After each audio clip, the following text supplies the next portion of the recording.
രാഘവേട്ട, ഇത് ചായ. ഇപ്പോഴാണ് ചായ കൊണ്ടിരുന്നേ.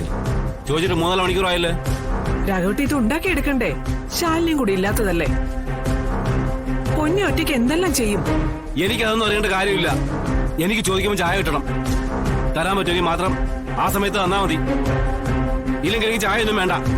ഇതെന്തു പറ്റി?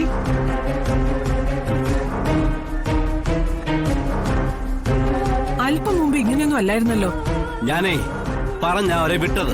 ഇവിടെ വലിയൊരു ചടങ്ങാൻ നടക്കുന്ന നാളെ. രണ്ടുപേരും ഇവിടെ വേണം. എന്നിട്ട് ഇതുവരെ രണ്ടുപേരും ഇവിടെ വന്നു നോക്ക്. അപ്പൊ ചായയുടെ സമയം തെറ്റിയതല്ല, അവരുടെ സമയം തെറ്റിയതാണ് പ്രശ്നമല്ലേ? പിന്നെ കാര്യങ്ങൾ തീരുമാനിച്ചതേ ഈ ഞാനാ. വരുന്നവർ എന്നോട് ചോദിക്കത്തുള്ളൂ.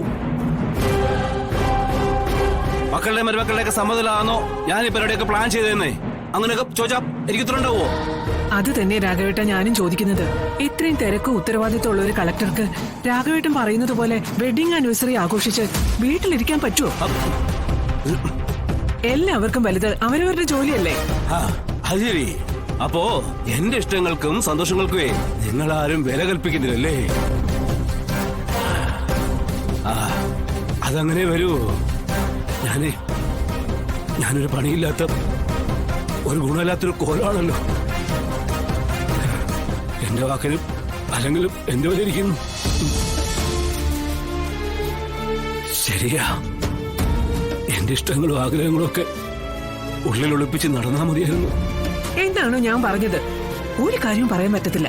പിന്നല്ലാതെ ഈ സങ്കടം കാണുമ്പോ ഉള്ള സത്യം പറയാനും പറ്റുന്നില്ലല്ലോ ഈശ്വര.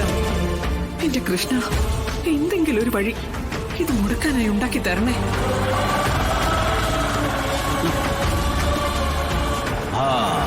വണ്ടി കംപ്ലൈന്റ് ആയിരുന്നില്ലേ നീ പറഞ്ഞേ? ഇത് ചിലപ്പോഴേ അവരായിരിക്കും.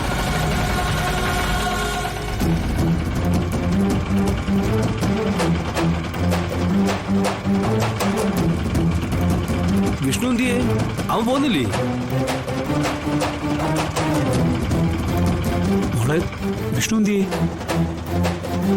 പറ, വിഷ്ണു എന്തിയെന്ന്. രാഘവേട്ട, വിഷ്ണു വർക്ക്ഷോപ്പിലായിരിക്കും. വണ്ടി നന്നാക്കണ്ടേ അല്ലേ മോളെ? അതെ, വിഷ്ണുട്ടൻ വർക്ക്ഷോപ്പിലാ. വണ്ടി നന്നാക്കിട്ടേ വരൂ. വണ്ടി നന്നാക്കിയാലും ഇല്ലെങ്കിലും ഇന്ന് വൈകിട്ട് ആളുണ്ടാവണം.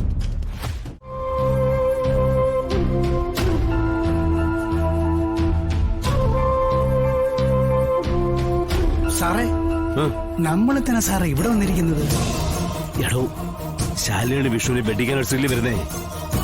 രണ്ടുപേർക്ക് ഒരു മോതിരം വാങ്ങാന്ന് കരുതി. ഒരച്ഛന്റെ സ്ഥാനം തന്നെ എനിക്കിതൊന്നും ചെയ്യാൻ പറ്റിയില്ലല്ലോ.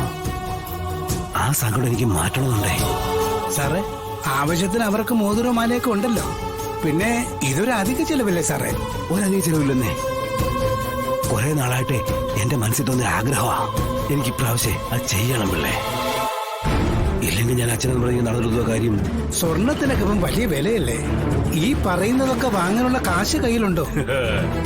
എടോ, കാശൊക്കെ ഞാൻ കരുതിയിട്ടുണ്ടേ. താൻ പിടിച്ചിരിക്കുന്ന കവറിനകത്തെ അതിനുള്ള കാശുണ്ട്.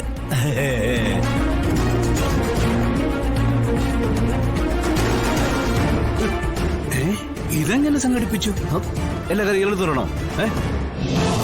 പിന്നെ കാര്യം കിട്ടോ? ഈശ്വര, കാശുമൊക്കെ ആയിട്ടാണല്ലോ വന്നിരിക്കുന്നത്. എന്താ സാർ, എന്താ വേണ്ടത്? നല്ല രണ്ട് മോതിരം നോക്കി സെലക്ട് ചെയ്യണം. സാർ, ഇങ്ങോട്ടിരിക്കാം.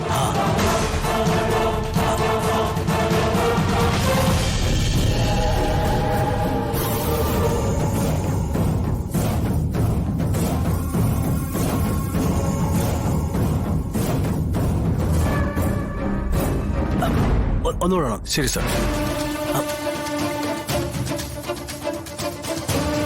ഇതേ ഇത് കേട്ടെ, ഒരു താരം കൂടെ വേണേ. നോക്കാം. സാറേ, താലിയോ? അതെന്തിനാ?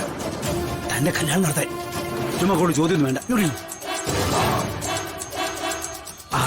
പിന്നെ ആ മുതലേ അത് 2 വേണേ. ശരി സാർ. പെണ്ണിന് ചെറുക്കനെ അങ്ങോട്ടും ഇങ്ങോട്ട് കൈമാറുള്ളതാ. ഓക്കെ.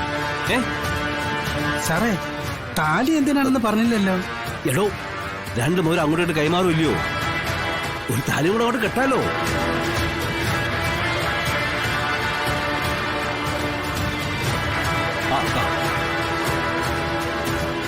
അതൊന്ന് കാണിച്ചേ.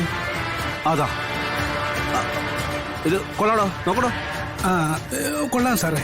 ആ അളവും കറക്റ്റ് ആയിരിക്കും. ആ വെഡിങ് ആനിവേഴ്സറി നടത്താൻ തീരുമാനിച്ച് ഉറപ്പിച്ച സ്ഥിതിക്ക് ഇനിയിപ്പോ എതിർത്ത് പറഞ്ഞിട്ട് എന്താ കാര്യം? വാങ്ങിക്കട്ടെ.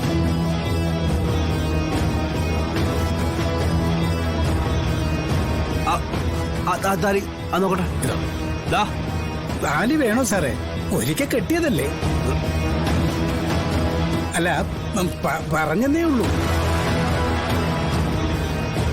ഇതേ ആ മുഹൂർത്തിന്റെ ഈ താലിയുടെയും കൂടെ തൂക്കി ഗ്രാമം നോക്കിയേ.